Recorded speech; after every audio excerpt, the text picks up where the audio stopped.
Përshëndetje miq. Takohemi në rrëfimin tim, ose më saktë në librin tim të hapur Jeta ime. Jemi në episodin e 5.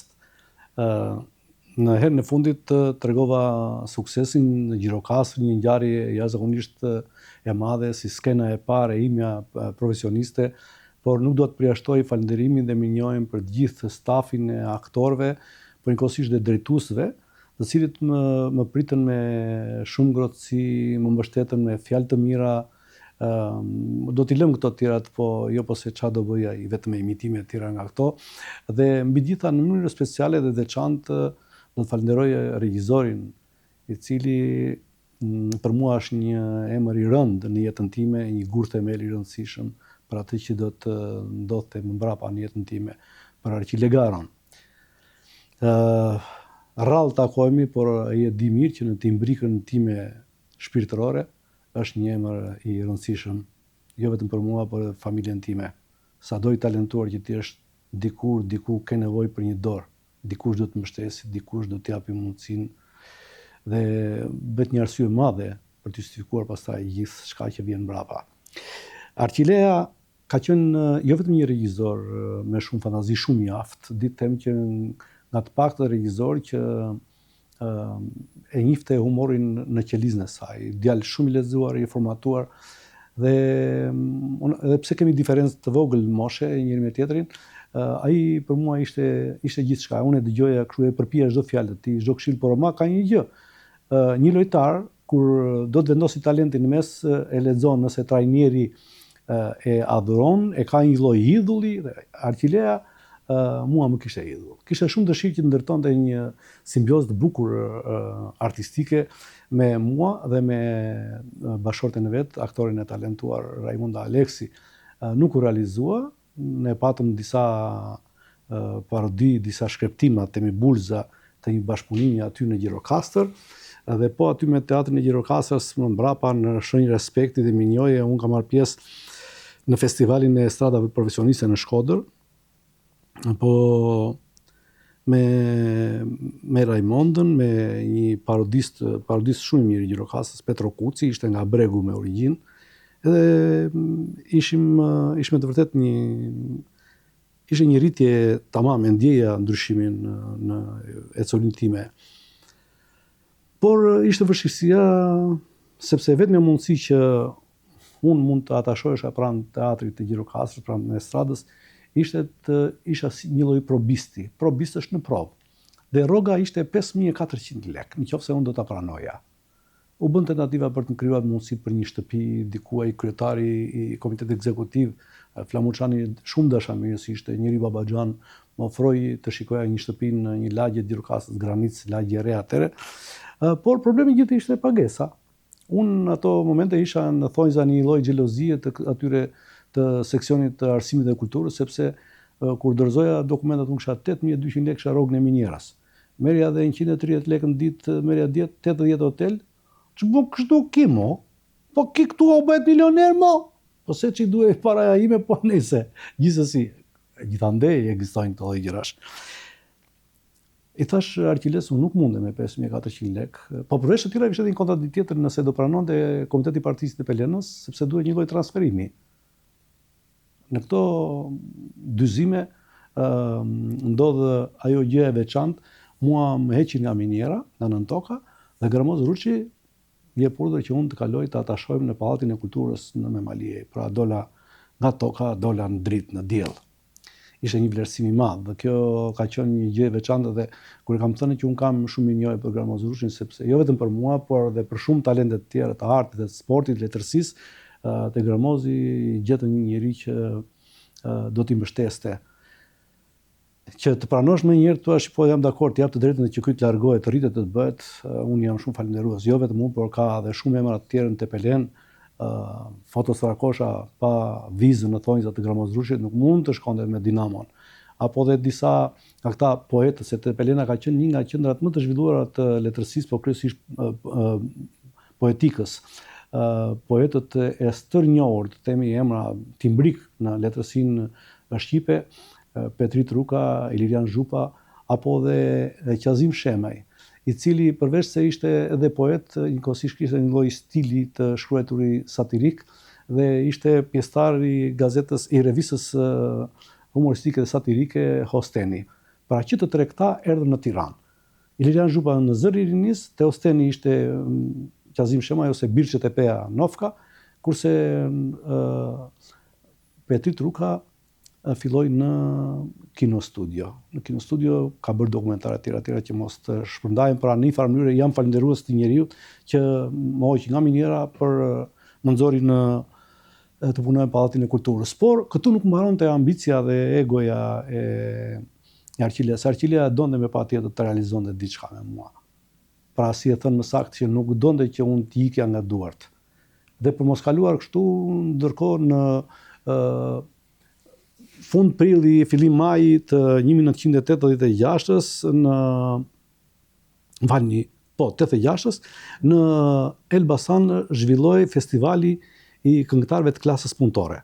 Dhe më thotë Arqilia, ai ka aktivizohet e futi në një këngë, që të shtyja kohë, kuptoj sa të merr një lloj konfirmimi që diku vjeshta, pa nga shtatori, unë të merri atë shpërnguljen nga Tepelena për në Gjirokastër.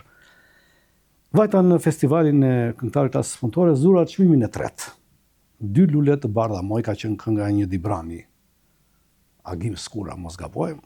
E këndova shumë bukur, dhe tani ishte kështu që në mbrëmjen e fundit, kur jepeshin çmimet, këngëtarët fitues këndonin këngën për të përshëndetur publikun. Kur erdhi momenti im, i thash, shko, a mundem të bëj diçka tjetër, mos këndoj këngë? Po pse ta çati të bësh ti? Po bëj ca imitime, i thash sa kështu. Po fillo.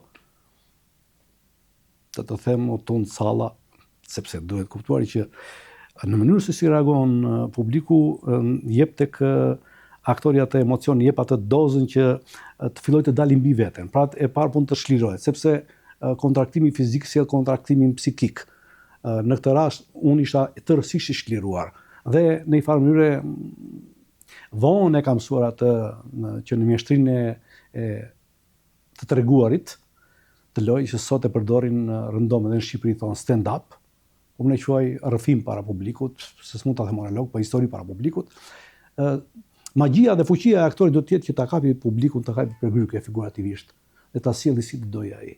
Por atëre kur e shikojnë që e ka këtë lloj potenciali dhe fuqie, dhe unë ato i kisha bërë kaq kështu me fjalë imitime sepse ishte një blog diku 25-30 minuta, pa e ditur se ndërkohë që unë merrja pjesë në festivalin e këngëtarëve të klasës punëtore në Elbasan, Arqilia Garo kishte ndërhyrë në Tiranë, në televizionin në TVSH, sepse ishte në çdo të shtunë, ishte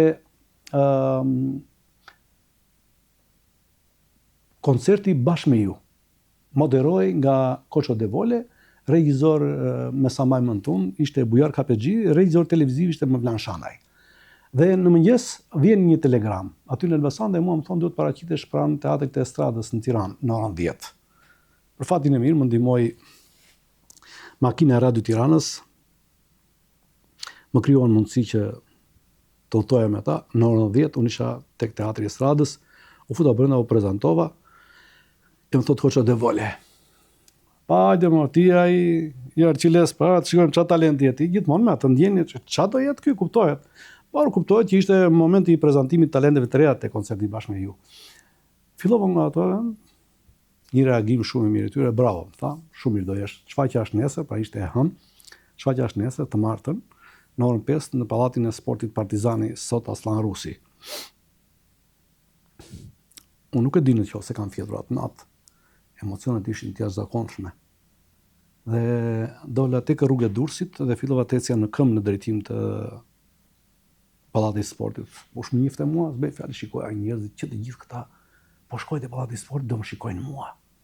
Kur vajta atje takova organizatorët, më treguan vendin do ulesha nga publiku. Dhe nga publiku do më merrte Koça. Në krahun tim ishte një burr të themi, po një i dobët kështu, simpatik, pa t'jepte një lloj nuance komike kur e shikoje, ishte i madhi Met Bega. Dhe pas sepse realisht e kam respektuar dhe kam vlerësuar që të vish në klasa punëtore, dhe çash në jetën profesioniste nuk ishte një gjë e lehtë. Meti ka qenë një i tillë. Dhe ngeli nga të paktët aty, themi drejtën. Në një moment Koço siç e kishte mikrofonin, ngjitet në përshkallë dhe vjen aty. Thotë tani do të prezantoj me Djalosh këtu, si quhesh? Agronllaka. Nga vjen, nga Malia, çfarë punë bën minator? Çfarë do përshtit, është kam një buqet humoristike kështu me imitime me këngëtar. Pa të provojmë, edhe më fton të dalë në skenë, ishte në lloj rombi. Siç ishin ato qilimat që me rombe, kështu ishte edhe skena. Fillova unë, tani nuk di të them se çfarë bëra të parën e çfarë bëra të fundit, po di të them që tërmetin e parë profesionist, pra tërmetin e parë në jetën time e kam ndjerë në Pallatin e Sportit Partizani. Nuk e imagjinoja dot atë lloj entuziazmi, atë lloj suksesi. Njerëz që e poeshin nga të qeshurat, dordokite frenetike, nuk më linin të largohesha nga skena kur e mbarova. Koço Devoli thoshte bravo Agronllaka, dhe unë s'dija se nga që isha rrotulluar në skenë, nuk dija nga cila faqe e Pallatit Sportit kisha dalë në skenë, sepse në dy krahat edhe bravo e pa, e kuptoi koço që unë s'po isha hutuar. Bravo Agronllaka, Agronllaka. Më tregoi rrugën nga shkoja. Këtu mbaroi interpretimi, po edhe pse ishte ora 8 e mbrëmjes 9 afro, përsëri në këmbë do shkoja, flija te Hotel Drini. A do kishte gjumë për mua atë natë? Mezi prisja orën kur do nisej treni për në Ballsh, në 6:20, doja që gjithë atë entuziazmi, se s'ishte si sot merr celularin e regjistron në ato momente, s'kishte nga kush, si shkove nga tjera. Do t'ja shpërndaja këtë entuziazm familjes, do t'i thosha Konstantinës që dola shumë mirë, e të tjera si këto. Nëse udhëtimi me tren, pastaj autobusi dhe aty për të marrë atë entuziazmin, hutova fare. I them atij shoferit që më ndaloi 10 kilometra para pamit me Malia, sepse pashin autobus, nuk kishte një entuziazëm për mua. E thash, si ka mundësi ata u çqyen, kush e di këta, ndoshta xhelozia, kështu jemi ne provinciale, xheloz për njëri tjetrin. Edhe 10 kilometra prisja që ata që vinë përpara kooperativist çfarë ishin, të më përshëndesin, dikush t'i binte borjes në makinat e kooperativës, apo kaloi vetëm një gomar ktheu kokën, asnjë s'mavari. Çfarë ndodh kështu? Vajta i thash Konstantin, po ndola shkëlqyri tash s'mavari njëri. Po s'ka dhënë një televizorit. U kujtova unë që ajo regjistroi të martën dhe transmetoi të shtunën. Ama të shtunën në darkë,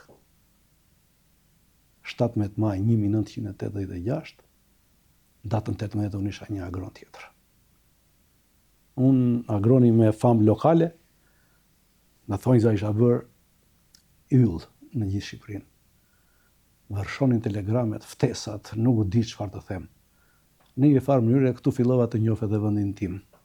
I përgjigjesha patjetër gjitha ftesave, pagesat ishin 150 lekë recitali, plus hotelin e këto tjera. Pra ishte një gjë e mirë, ishte një shije e mirë në atë rritje tipa profesionale, dhe duhet kuptuar që në çdo ecuri duhet kishe patjetër të fusje edhe elemente të tjerë të imitimeve aty. Pastaj unë fillova ta pasuroja me Flamur Topin, pastaj me 2 aktorë të mëdhenj të estradës Shkodrës e gjithë Shqipërisë, Tano Banushi dhe Paulin Preka.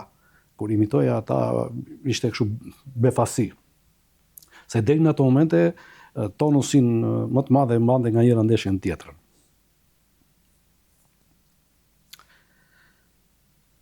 Ku do shkonte dallga ime? Pas shumë përpjekjeve e tjera, refuzimeve, biles edhe nga vetë Gramozëruçi Tepelen, që unë nuk duhet të shkoja në Gjirokastër, vetë atëre Arqile Garo nxit një ide në vitin tjetër, po thot Agron, ne do shkojmë të konkurrojmë për aktor. Do shkojmë të konkurrojmë, ti do fitosh, mos e diskuto, dhe ne nuk do shkojmë në shkollë. Kupto vetëm se që ta kemi si armë, ta përdorim, të themi këtu në Gjirokastër, ky fitoi shkollën për aktor, tani ky është me 2 fëmijë, nuk mund të vejë në shkollë, edhe ke të drejtën të fillosh tek Instituti i Gjirokastrës për gjuhë letërsi. Realisht kjo gjë më pëlqeu. Them drejtën se kisha mundësi që të aktivizohesha me estradën aty, të merja edhe një rrogë, e njëkohësisht të mbaroj edhe shkollën e lartë. Erdhëm në Tiranë, pas kisha pikë emocioni, po zero fare. Para komisionit aty, në kryet juris ishte profesor Birxha Asko, tha, po mor djalë çfarë ti të bësh? Fillova unë me të qeshur ata i dëgjonin, sepse në një farë mënyrë e kishin dëgjuar si emër pak a shumë që kishte rreth një vit që unë qarkulloja. Tha, në një moment thotë Birxha, po mirë mor djalë, po çfarë do të japi shkolla aty tha? Ti tha, ti je gati për punë, tha, dalesh. Ndërkohë për fatin e matimin aty mbrapa kishte ardhur Drejtori i Institutit Lartë të Arteve, i ndjeri Kristo Jorgji, që kishte dëgjuar gjithë parakalimin, prezantimin tim. Edhe u afrua atje, përqafoi mua dhe bravo, tha. Bravo. Dhe çaj tha, po është i formuar, tha, çati japin ti zër vendin një tjetrit, thash. Tha, po mirë, tha, ju e një komision shtetëror, tha, jep një diplomë, tha, dhe ky vetë filloi punën. Po, ato se kemi ne dot si fuqi, ne kemi fuqi që bën për shkollë, bën për shkollë. A bën për shkollë ky? Po, tha, bën për shkollë, por ne ti do të vish në shkollë, tha, po, i thash, unë dua, se unë po thosha çfarë më thosh Arqilea, se më thoshte që do vërtet, as diskutoj që s'do pranoja. Doli lista, unë isha i 13 i fundit. Dhe pra ati momenti, shumë njerëz e kanë ters në numrin 13, unë gjithmonë e kam konsideruar numër fati, dhe disa herë jeta më ka lidhur me numrin 13. Hypëm në tren, një entuziazm i ligshëm, sepse kishim çfarë të thoshim atyre të partisë në Gjirokastër, komitetit ekzekutiv, që ky djali ja fitoi atje, tjera. Ku shikoj që Arqilea nuk kishte një lloj entuziazmi siç momentin që erdhën për në Tiranë. Më pa mirë në sy dhe më tha, Agron, dhe jo Lea. E di si ikin 4 vite, unë sikur ma futi me në gur në kokë. Qa thuaj dhe? Dhe jo mua. Bëj shkollën se do jesh ndryshe. Se dhe aty në Gjirokastër, po t'ishe i ke parti dhe sa flasim dhe jo, po imitime, qa do bëj ky me imitime, do mbarojnë imitimet një ditë, nuk është aktore, etj. Të themi të vërtetën, që deri në ato momente unë s'kisha luajtur një pjesë të mirë fillt teatrore, një komedi apo një kështu, përveç se një komedin me Malia që më detyroi regjizori i estradës me Malia ta Gimlika, kam luajtur një plak Sheron Aresi, po se çka kam luajtur, se si kam luajtur, nuk e di, kam bërë çka më ka thënë regjizori, publiku më priti me entuziazëm, mirë, po që kaq. Pra në farë nuk kisha një lloj eksperiencë si aktor. Unë isha kryesisht një këngëtar, një lloj parodisti dhe njëkohësisht bëja këto imitimet. Kjo ishte e fuqia dhe potenciali im. Nuk e di, thash, nuk e di, jam kështu, por faktikisht më krijoi një lloj ndjenje, sepse në kohën e kësaj rritësime profesionale në 1985, në 22 gusht, ne zoti na solli në sofër një vajzë.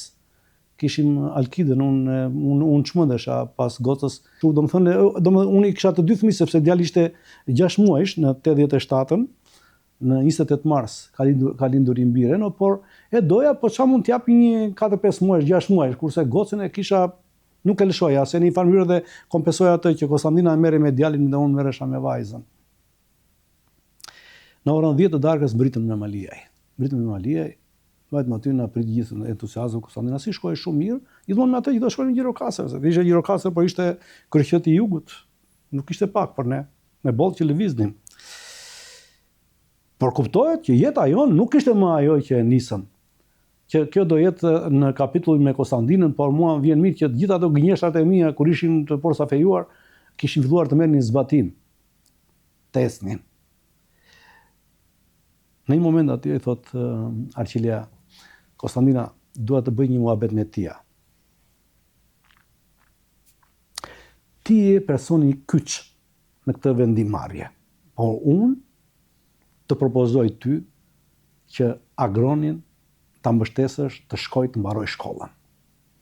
Konstantina 4 vjet nuk janë gjë. Sakrificë për ty, por më dëgjoj Lean. Jam shumë i sigurt që kur të mbaroj shkollën do jetë një tjetër gjë për Agronin edhe për ju bashkë. Natyrisht nuk e di çka ka menduar Konstantina në ato momente, por di që tha një po me shumë zemër, me shumë entuziazëm. Pa problem, tha, Agroni të shkojnë në shkollë, tha, fëmijët do t'i rrisun. Sa e rëndë që ishte për mua. E shpërndajmë lajmi që Agroni do iki në shkollën e lartë, dhe unë nuk isha i pari njeri që ikja në shkollën e lartë të aktrimit direkt nga punëtor, si të thuash. I pari ishte me Dimalkaj, ka qenë një shofer ambulance atëre në Memaliaj. Dhe kur iku në shkollën e lartë të arteve, ishte një çudi, një gjë e jashtëzakonshme, një ngjarje shumë e madhe për qytetin tonë, për jetimin. Dhe i dyti isha unë. Por në fundit njësia është individuale, është personale. Nuk do të harroj kur atë momentin e përcjelljes në orën 8:30 të mëngjesit, nisej autobusi nga Memaliaj për në Ballsh. Ajo natë ka qenë e pagjumt, në atë valizhën e rrobave, kishim vënë ushqime me vete, edhe ca lek.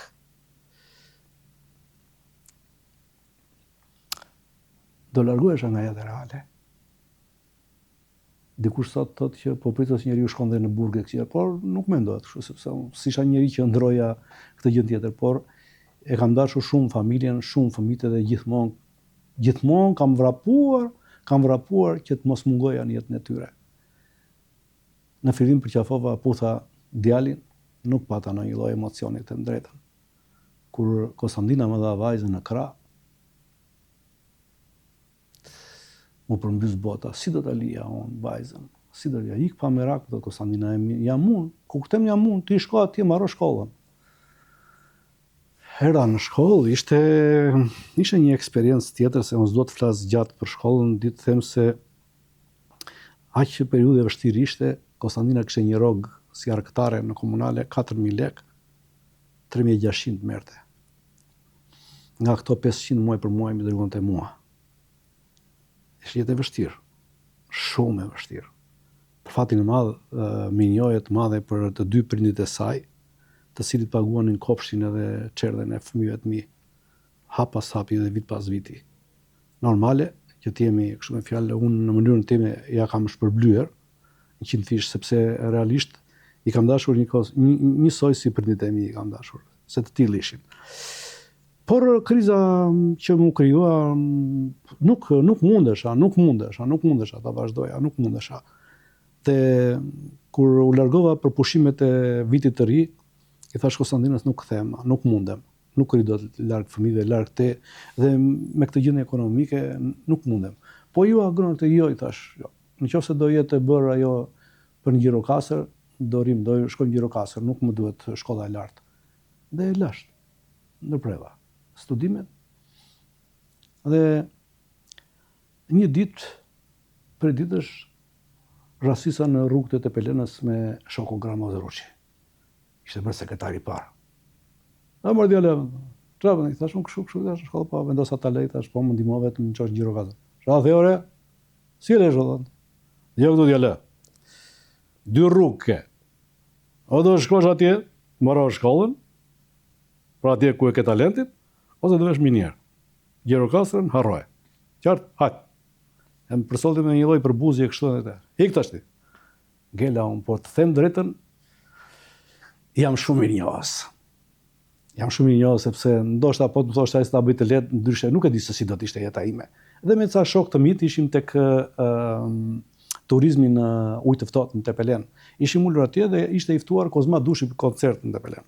Ul aty Kozma dhe veç të tjerave i thonë ata që agroni ka qenë në Institutin e Lartë të Arteve dhe e ka lënë shkollën. Po babuçi vinte nga Ushtria ka bërë shkollën e lartë për kanto. Qa the ti më tha mua, "Qysh e ke lënë shkollën ti?" Po s'munda ka. O, budallaje tjere, po 4 vite di që shikin. Sa ditë ke lënë? Po kam lënë 5 ditë, thashun. Po tani 5 ditë, llogaritme mungesa ishin bërë 25, kishin kaluar. Po më kam premtuar këtë nga Gjirokastra, i thashun, edhe ndërkohë po zbrisë shkallët Flamur Çani, kryetari i Komitetit Ekzekutiv të Gjirokastrës. Ja, i thashun ky. Hye? Po këtë beson ti e? Jo, nesër në 5 mëngjesit do nisem për Tiranë, jam me Isa Urrelta. Do dalsh aty lart e kthesa, do ikim bashkë, se unë e njoh Gzim Kamen, shefin e katedrës së aktrimit. E kam mik shumë. Erdhëm në Tiranë, shkuam te shtëpia e Gzim Kamës. Qysh je profesor? Mirë. Ja, kam si këta të shkretë, gjyna, me 2 fëmijë, me pak rrogë, kështu edhe e lash, më ka munguar këto atje, por ju mush mendja, do kthehet të bëj shkollën ky e profesor. Ta bëj, dhe justifikoj ato mungesat, se gjyna, ja, që si puna e kupton, ja, se ka vrar jeta të shkretin. Të nesme në orën 8 të mëngjesit, u bëm mbledhja e katedrës, dhe unë rikthehem në shkollë. Derisa e mbarova, duke patur gjithë respektin dhe minjohen për profesorin Gzim Kame, pedagogët e tjerë që ishin shumë të përkushtuar ndaj me, pedagogën i meshtisë aktrimit Indjeri Agim Shuke, i fjalës artistike Mezim Pajo, po për mjeshtrin e aktorit vitin e 3 kam pasur një mik timin të mëmbraptshëm, jo në atë kohë, ishte një vit më i vogël se unë, Petrit Mala, sot ambasadori i Shqipërisë në Kosovë, dhe gjithë stafi tjetër pastaj në mënyrë speciale të veçantë mikun tim, vllan tim, Kasir Çavushin, sepse të t'jepnin mundësi që her pas here të shkëputesh edhe ti ke të shkoje, të shikoje fëmijët, ishte një ngjarje e madhe. ky ka qenë një rrugëtim që përpos rritjes kishte brenda dhe elementin e asaj se ç'do ndodhte të nesme, sepse duhet kuptuar në momentin që dilin nga shkolla e lartë, dilin emërimet. Pra Gronllakan filan teatra apo tjera dhe në vitin e tretë, duke na parë kështu, vinin shikonin talente kryesisht të komedisë, të rrallë ishin, vinin frajsut e stradave. Dhe i ndjeri Orlando Roshi, që ishte regjizori i stradës së Ushtarit, erdhi aty më takoi një ditë dhe më tha, Gone, më tha, do pasi të marrë shkollën, do vish tek strada e Ushtarit, ta jemi bashkë, po te strada e Ushtarit ishte me Dimalka, kështu që bësh në 2 Malio, ishte fati i madh për mua, kisha një suport, kisha një mbështetje. Po pastaj zhvillimet e mëmbrapshme, zhvillimet demokratike, procesi, revolucioni i studentëve, edhe dolim tek teoria zero. Pra unë isha një aktor i diplomuar, përballë një realiteti pa të ardhme dhe pas një lloj vizioni se ku do shkonin dhe si ishin të gjithë drejt të paditurës. Dhe në ato momente, në 90-ën, kur u hapën ambasadat, unë ka pasur absolutisht fatin që të nisesha, të ikja diku. Por e veçanta ishte se unë kam qenë gjithë kohën. Dhe ndoshta do ta quaj një nga pasuritë më të mëdha që kam dëshirë t'ja njoh vetes. Familja për mua ka qenë gjithçka. Fëmijët për mua kanë qenë gjithçka. Prindit, motrat, dhe gjithmonë më ka pëlqyer familja e madhe e jona, por kjo është pjesë që flasin te kapitulli i familjes. Kështu që për sot do ta mbyll rrëfimin tim në këtë episod të 5 dhe do të vazhdojmë. Shiko, jeta ime në një farë mënyre ka shumë të tatpjeta, të përpjeta, brenda asaj që përdorim gjithmonë ku qëndrojmë bashkë e mira dhe e keqja, por për fatin e madh Zoti më ka ndihmuar për të dalë tek ajo që kam patur në fillim fare me atë që kam thënë në episodin e 2, mos gabohem, te Baba Qaniu, që njeriu në jetë ka 3 fate, 2 të mira, 1 të keqe. Nëse të vjen fati i parë i mirë, mbaje fort. Po ti ku do të vi dhe një tjetër i mirë. Po ti ku pastaj i tretë i dojë të keq. Unë pra asaj kohe mbrapa me gjithë aventurat në jetën time, atë që e quajmë ndryshe zogën e fatit në dorë, nuk e kam lëshuar deri në momentin që flasim. Për te, flasim. Shiko, jam një rrëfimtar, një pensionist, e jo më kote luaj gjatë temen. Kam mendimin që dhe një histori e bukur, rrëfimi, e thashë njëherë për gjithë dashamirësit e mi dhe në fundit jetë një dokumentar në cilin fëmijët e mi, po në mënyrë veçantë niprit dhe mbesa ime, nesër kur kthejnë kokën mbrapa, ta dëgjojnë jetën time. Mirupafshim.